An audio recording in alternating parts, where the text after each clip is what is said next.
கிறிஸ்துவுக்குள் மிகவும் பிரியமான தேவ பிள்ளைகளே, ஆசீர்வாதமான குடும்பம். இந்த நிகழ்ச்சியின் மூலம் உங்களை சந்திப்பதில் என் இருதயம் கர்த்தருக்குள் மிகுந்த மகிழ்ச்சி அடைகிறது. உங்கள் எல்லாரையும் இயேசு கிறிஸ்துவின் இன்ப நாமத்தினாலும் கிராஸ் டிவி ஊழியங்கள் சார்பாக என் அன்பின் வாழ்த்துக்கள். இன்றைக்கும் ஈரோடை சார்ந்த சகோதரர் அமலன் என்கிற அன்பு சகோதரருக்காக செபிக்க போகிறோம். இவர்கள் செபிக்கும்படி கேட்டுக்கொண்ட மிக முக்கியமான ஜெப விண்ணப்பம், 6 லட்சம் கடன்.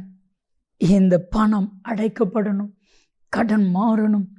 என் அன்புக்குரியவர்களே, நாம் ஜெபிக்கும் பொழுது வேதம் சொல்லுகிறது அல்லவா, உபாகமம் 28:12 நல்ல பொக்கிஷ சாலையாகிய வானத்தை திறப்பேன், நீ கடன் வாங்குவது இல்லை, கடன் கொடுப்பார்.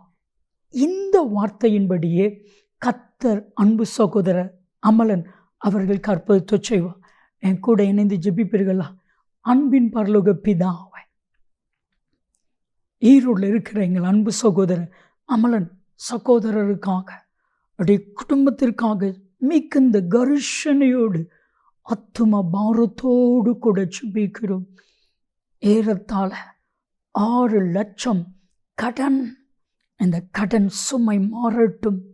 உபாகமம் 15:5-6 உன் தேவனாகிய கர்த்தர் உன்னை மென்மேலும் ஆசீர்வதிப்பார், நீ கடன் வாங்குவது இல்லை, கடன் கொடுப்பார்.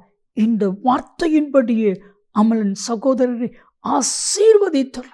செய்கிறதற்காய் நன்றி நன்றி நன்றி. நீங்க பேசுங்க, நாங்க கேட்கிறோம். இயேசு கிறிஸ்துவின் நாமத்தில் ஜெபிக்கிறோம் ஜீவனுள்ள பிதாவே, ஆமென் ஆமென். கிறிஸ்துவுக்குள் என் அன்பு தெய்வ பிள்ளைகளே, ஆசீர்வாதமான குடும்பம். இந்த நிகழ்ச்சிக்காக ஆண்டவருடைய பாதத்தில் காத்திருந்த பொழுது கர்த்தர் சொன்ன கர்த்தருடைய வார்த்தை, உனக்கு இருக்கிற இந்த பலன் போதும். என் அன்பு தெய்வ பிள்ளைகளே, நம்ம நினச்சிட்டு இருக்கோம்ல, எனக்கு பலன் இல்லை, இது செய்கிறதுக்கு எனக்கு பலன் இல்லை, இதை தாங்கிறதுக்கு பலன் இல்லை, நான் என்ன செய்ய போகிறேன்னு தெரியல. அன்புக்குரியவர்களே, கர்த்தர் சொல்லுவார், உனக்கு இருக்கிற இந்த பலன் போதும்.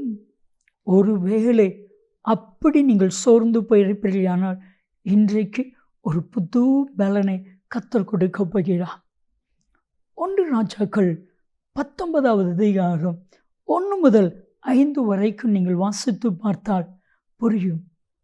தேவனால் வல்லமையாய் பயன்படுத்தப்பட்ட எலியா என்கிற தீர்க்கதரிசி மனசளவில் சோர்ந்து போய் ஒரு பெண் சொன்ன வார்த்தையில் மனசு பாதிக்கப்பட்டு அவன் சொல்கிறான், நான் செத்தா நலமாக இருக்கும். ஆண்டவரை பார்த்து சொல்கிறான், என் பிதாக்களை காட்டிலும், என்னுடைய முற்பிதாக்களை காட்டிலும் நான் பரிசுத்தவான் அல்ல, நான் சாகணும் அப்படின்னு ஒரு சூரை செடியின் கீழ் படுத்து இருக்கிறான். இந்த சூரை செடி என்பது தற்கொலை பண்ணக்கூடிய ஒரு செடி. இந்த சூரை செடியின் கீழ் படுத்து விட்டால் ஆக்சிஜன் முழுவதும் கிடைக்காமல் போய்விடும். எப்போ அவங்க சாவாங்கன்னு தெரியாமலே செத்துருவாங்க. நம்ம ரோட்டரங்களில் அரளி செடி வச்சுருப்பாங்கள, அதனுடைய கொட்டை அவ்வளவு பாய்சன், அதை அரைச்சி சாப்பிட்டா செத்துருவாங்க. இதெல்லாம் தற்கொலை செய்யக்கூடிய செடிகள். அந்த செடியில் போய் படுத்துக்கிட்டான். கர்த்தருடைய தூதன் இறங்கி வந்து, எலும்பு எலும்பு, நீ போக வேண்டிய தூரம் வெகு தூரம், உன்னை கொண்டு நான் பெரிய காரியம் செய்ய போகிறேன்.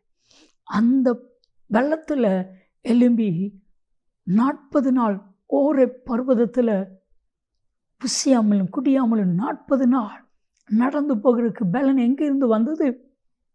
கர்த்தருடைய பலன். என் அன்பு தெய்வ பிள்ளைகளே, நீங்கள் சொல்லுங்கள், என் பலத்தினால நான் எதையும் செய்ய முடியாது ஆண்டவரே, உங்கள் பலன் எனக்கு வேணும். சகரியா 4:6 பலத்தினாலும் அல்ல, பராக்கிரமத்தினாலும் அல்ல, தேவனுடைய ஆவியினாலே ஆகும். சொல்லுங்க, ஆண்டவரே உங்களுடைய ஆவியினால என்னை பலப்படுத்தும். இன்னைக்கு உங்கள் ஒவ்வொருவரையும் கர்த்தருடைய ஆவியானவர் பலப்படுத்த போகிறார். புது பலனை கர்த்தர் கொடுக்க போகிறார். வேதம் சொல்லுகிறது அல்லவா, அப்போஸ்தலர் 1:8 வாசித்து பாருங்க. பரிசுத்த ஆவி உங்களிடத்தில் வரும் பொழுது நீங்கள் பலன் அடைந்து யூதேயா, எருசலேம், சமரியா, பூமியின் கடைசி பரியந்தம் எனக்கு சாட்சிகளாக இருப்பீர்கள். சாட்சியாக இருப்பதற்கு பலன் வேணும். பிசாசை ஜெயிக்கிறதுக்கு பலன் வேணும். பாவத்தை ஜெயிக்கிறதுக்கு பலன் வேணும். உலகத்தை ஜெயிக்கிறதுக்கு பலன் வேணும். பரிசுத்தமாய் வாழ்வதற்கு பலன் வேணும். உண்மையாய் வாழ்வதற்கு பலன் வேணும். பலவிதமான உபத்திரவத்தை மேற்கொள்வதற்கு பலன் வேணும். சோதனையை தாங்க பலன் வேணும். இன்னைக்கு என்னென்ன பலன் நீங்கள் நினைக்கிறீங்களோ அத்தனை பலனையும் பரலோகத்திலிருந்து கர்த்தர் கொடுக்கிறார். பரலோக பலத்தினால் கர்த்தர் உங்களை இடைக்கட்டி கொள்ள போகிறார். ஆண்டவரிடத்தில் சொல்லுங்க, எனக்கு பலன் இல்லை ஆண்டவரே.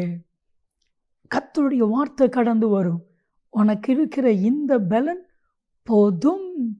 கர்த்தருடைய வார்த்தை கடந்து வரும். நியாயாதிபதியின் புத்தகம் 6வது அதிகாரம் 12 முதல் 16 வரைக்கும் நீங்கள் வாசித்து பாருங்க. நியாயாதிபதிகளின் புத்தகம் 6வது அதிகாரம் 14ஆம் வசனத்தில், உனக்கு இருக்கிற இந்த பலன் போதும், உன்னை அனுப்புகிறது நான் அல்லவா. கிதியோனை பார்த்த, ஒருவேளை யாருக்கும் தெரியாமல் இரவிலே பயத்தோடு போரடித்து கொண்டிருக்கிற கிதியோனை பார்த்து கர்த்தர் சொன்ன வார்த்தை, பராக்கிரமசாலியே, கர்த்தரும் கூட இருக்கிறார், உனக்கு இருக்கிற இந்த பலன் போதும்.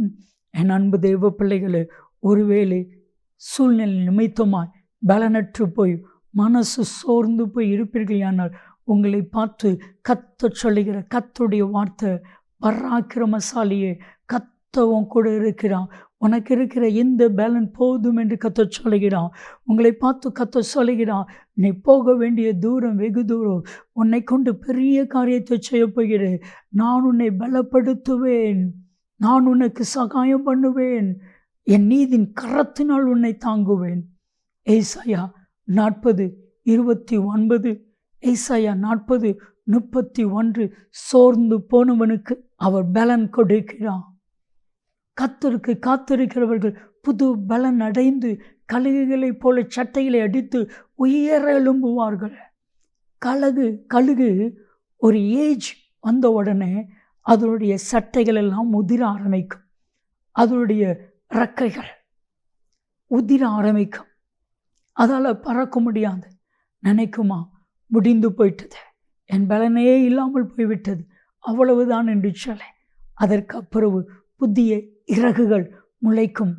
புது பலனை அந்த கழுகுக்கு உண்டாகும். சட்டைகளை அடித்து உயர எழும்பும். நீங்கள் சட்டைகளை எடுத்து உயர எழும்புவீங்க. உங்களுடைய பலன் போதும். செபிக்கலாமா? தகப்பனே, பலனற்றிருக்கிற நம்முடைய பிள்ளைகளுக்கு உன்னத பலனை தாரும். ஆதியாகமம் 15:1, ஆபிரகாமுக்கு மகா பெரிய பலனாக இருந்தது போல ஒவ்வொருவருக்கும் புது பலனையும் புது கிருபையும் புது நன்மையும் கொடுத்தருளும். செய்கிறதற்காய் நன்றி, நன்றி, நன்றி.